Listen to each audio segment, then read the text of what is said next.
Salut, je suis à Dakar pour Paris-Normandie. Alors Dakar, c'est la capitale du Sénégal et c'est une ville dans laquelle sont implantées de nombreuses entreprises françaises. Mathilde, avec qui je vais passer la journée, travaille pour l'une d'entre elles et elle va me faire découvrir sa vie ici, en Afrique de l'Ouest.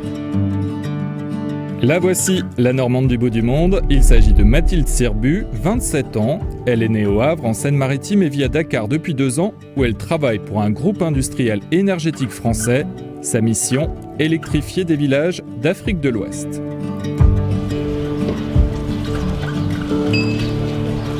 Salut Mathilde. Salut. Ça va bien? Ouais, ça va, enchanté. Bienvenue à Dakar. Merci beaucoup. Pourquoi est-ce que tu m'as donné rendez-vous ici? Donc je t'ai donné rendez-vous dans le quartier de la Médina. C'est un quartier populaire de Dakar, un de mes quartiers préférés dans lequel j'adore me balader. Tu vas voir, il y a des scènes de vie un peu partout dans les rues. C'est un super cadre pour notre première rencontre.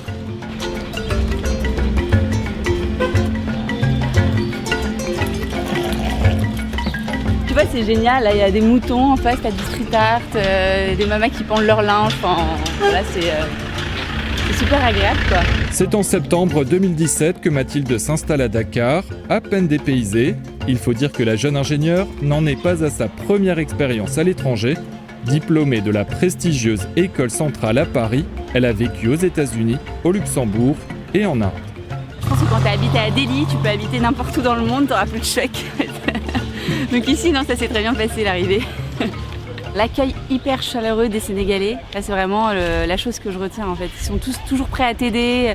Ah mais tu viens d'arriver, mais prends mon numéro, si t'as un problème tu m'appelles.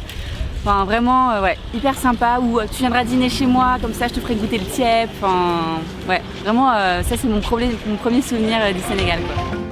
Mais si Mathilde est venue au Sénégal, c'est parce qu'elle y a trouvé un emploi.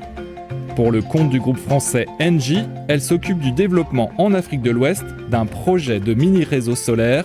Objectif, apporter l'électricité dans les villages. Je peux te parler vraiment à quel point ça change la vie des femmes notamment. Les femmes aujourd'hui, la pénibilité de leur tâche quotidienne est immense. Elles vont devoir marcher pendant 45 minutes au puits le plus proche, puis revenir avec une bassine d'eau énorme sur leur tête. Nous, en leur apportant l'électricité, en fait, ça nous permet d'installer une pompe électrique dans le village et donc de puiser l'eau directement dans le village. Et pour elles, ça change leur vie. C'est un travail, mais c'est ça, c'est vraiment un projet qui te porte, en fait. Et enfin, voilà, quand tu vois tout cet impact incroyable que tu peux avoir sur les gens, je pense que c'est ça qui te fait te lever le matin et qui te fait te battre pour le projet, hein, parce que vraiment développer ce type de projet en Afrique, il faut vraiment avoir de la volonté, parce que c'est pas facile tous les jours. Mais Mathilde aime le challenge. Après avoir grandi à Sainte-Adresse près du Havre et commencé ses études à Rouen, elle a eu très vite envie de se lancer de nouveaux défis.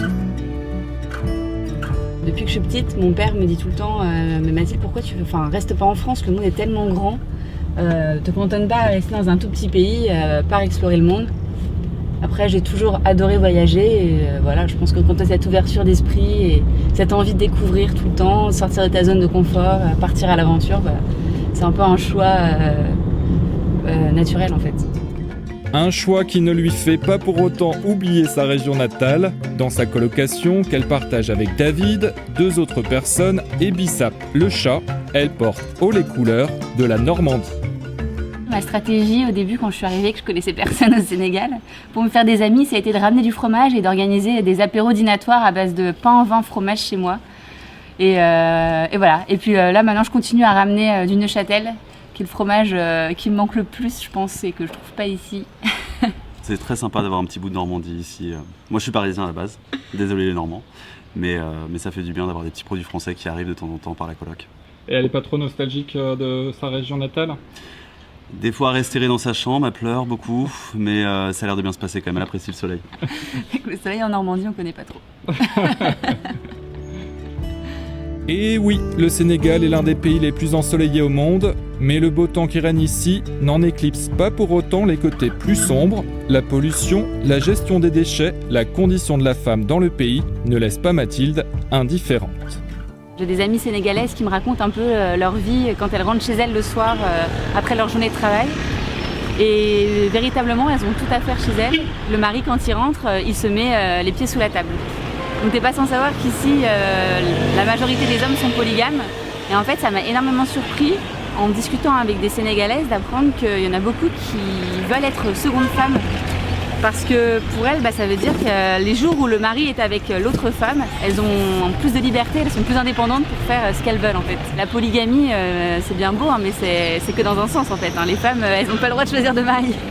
Comme Mathilde, ils sont près de 25 000 expatriés français au Sénégal. Certains d'entre eux se retrouvent après le travail sur la plage des Mamelles. Au menu de la conversation du soir, l'avenir de Mathilde sera-t-il africain ? Je me pose justement beaucoup de questions à ce sujet en ce moment. Rester au Sénégal, revenir en France. Je suis ouverte. En attendant, Mathilde profite de chaque rayon de soleil sénégalais et pour la suite, elle verra où le vent la porte. Mais ce qui est sûr, c'est qu'elle n'a pas fini d'explorer le monde qui l'entoure.